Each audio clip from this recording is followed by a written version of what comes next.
পাশার দান যেন উল্টে যাচ্ছে দিনে দিনে। অভিবাসীদের মামলায় এবার ইটালির পক্ষে রায় দিয়েছে ইউরোপীয় আদালত। 2017 সালে লিবিয়া উপকূলে সমুদ্রে উদ্ধার অভিযানের সময় মানবাধিকার লঙ্ঘনের অভিযোগ এনে ইতালির বিরুদ্ধে করা এক অভিবাসী মামলাকে গ্রহণযোগ্য মনে করেনি ইউরোপীয় মানবাধিকার আদালত। বৃহস্পতিবার 12 জুন ফ্রান্সের স্ট্রাসবুর্গে অবস্থিত এই আদালত জানায় মামলাটি শুনানির যোগ্য নয়, কারণ অভিযোগকারীরা ইটালির অধীনস্থ বিচারাধীন এলাকার মধ্যে ছিলেন না। নাইজেরিয়া ও গানার মোট 17 জন অভিবাসী 2018 সালের মে মাসে এই মামলা দায়ের করেন। তাদের অভিযোগ 2017 সালের নভেম্বরে তারা একটি ওপেন ভোটে করে ইউরোপে পাড়ি জমানোর সময় সাগরে বিপদে পড়েন এবং তখন ইতালির সহযোগিতায় একটি লিবীয় জাহাজ তাদের বাধ্যতামূলকভাবে লিবিয়ায় ফিরিয়ে নেয়। আদালতের রায়ে বলা হয়, সমুদ্রে বিপদের সিগন্যাল পাওয়ার পর রোমের মেরিটাইম রেস্কিউ কোঅর্ডিনেশন সেন্টার আশপাশের জাহাজগুলোকে উদ্ধারে এগিয়ে আসতে অনুরোধ করে। সেই সময় রাসজাদির নামের একটি লিবীয় জাহাজ প্রায় 45 জনকে উদ্ধার করে, যাদের মধ্যে মামলার 2 অভিযোগকারীও ছিলেন। এই অভিবাসীদের অভিযোগ, তারা লিবিয়ায় ফিরে গিয়ে তাজুরার একটি আটক কেন্দ্রে নির্যাতনের শিকার হন। তাদের মধ্যে 2 জন জানান ওই ঘটনার সময় তাদের শিশু সন্তানরা নৌকাডুবিতে মারা যায়। এই ঘটনার জন্য তারা লিবীয় জাহাজের উপস্থিতিকে দায়ী করেন। তবে আদালত বলছে উদ্ধার অভিযানটি আন্তর্জাতিক জলসীমায় সংঘটিত হয়েছিল এবং ঘটনাস্থল ইতালির বাস্তব নিয়ন্ত্রণাধীন এলাকায় ছিল না।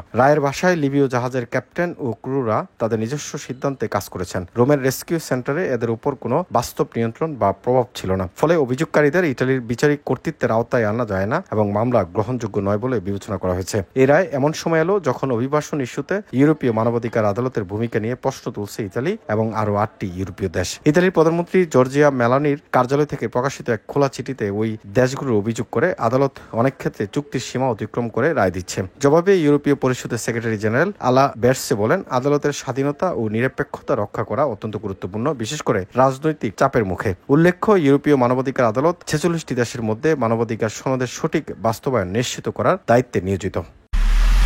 এমআইবি সংবাদ ও সংবাদ সংশ্লিষ্ট অনুষ্ঠান দেখতে ভিজিট করুন www.mibtelevision.tv ও facebook.com/mibtelevision.tv এবং সাবস্ক্রাইব করুন youtube.com/mibtelevision এ। এমআইবি টেলিভিশন, সত্য খবর, সঠিক খবর।